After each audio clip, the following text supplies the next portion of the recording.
मी पैसा बोलतोय। सर्वात आधी मी तुम्हाला माझा परिचय करून देतोय। मी आहे पैसा। माझं रूप साधारण आहे, पण जगाला व्यवस्थित ठेवण्याची क्षमता माझ्यात आहे।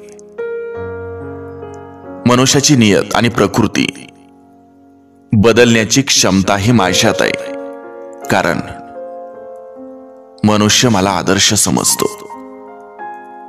अहो, काही लोक तर माझ्यासाठी आपली जात धर्म सोडतात, आपल्याच लोकांना धोका देतात, आपला आत्मसन्मान घाण ठेवतात। परंतु लोक मला स्वतःच्या प्रतिष्ठेसाठी वापरतात। मी राक्षस नाही, पण लोक माझ्यासाठी अपराध करतात। हे सत्य आहे की मी देव नाही, पण लोक माझी देवाप्रमाणे पूजा करतात। खरं तर मी लोकांच्या सेवेसाठी आहे, पण लोकच माझे गुलाम झालेत। मी कधी कुणासाठी त्याग नाही केला, पण लोक माझ्यासाठी स्वतःचाही जीव देतात, तर कधी दुसऱ्याचा जीवही घेतात।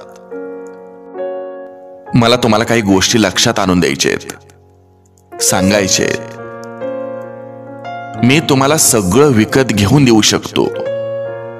मी तुमच्यासाठी घर विकत घेऊ शकतो, पण तुमच्या घरात घर पण नाही आणू शकत।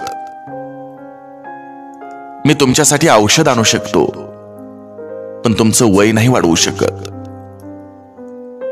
मी तुमच्यासाठी घड्याळ विकत घेऊ शकतो, पण गेलेली वेळ नाही। मी तुमच्यासाठी मोठं पद विकत घेऊ शकतो, पण आदर नाही।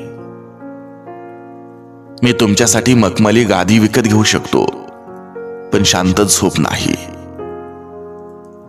मी तुमच्यासाठी पुस्तकं विकत घेऊ शकतो, पण विद्या नाही।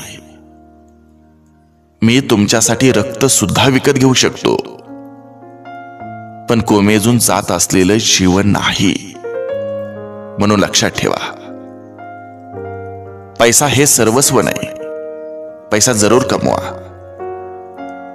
पण त्यासाठी आयुष्यातले सुंदर क्षण गमावू नका। पैशाची पूजा जरूर करा, पण पैशाचं गुलाम बनू नका। माणसासाठी पैसा बनलाय, पैशासाठी माणूस नाही। आपलं कुटुंब, आपले नातेवाईक, आपले मित्र परिवार, आप्तेष्ट हेच आपलं धन आहे। त्यांना जाणीवपूर्वक जपा, कारण जेव्हा तुम्हाला वर जायची वेळ येईल, तेव्हा मी तुमच्या सोबत नाही येऊ शकत।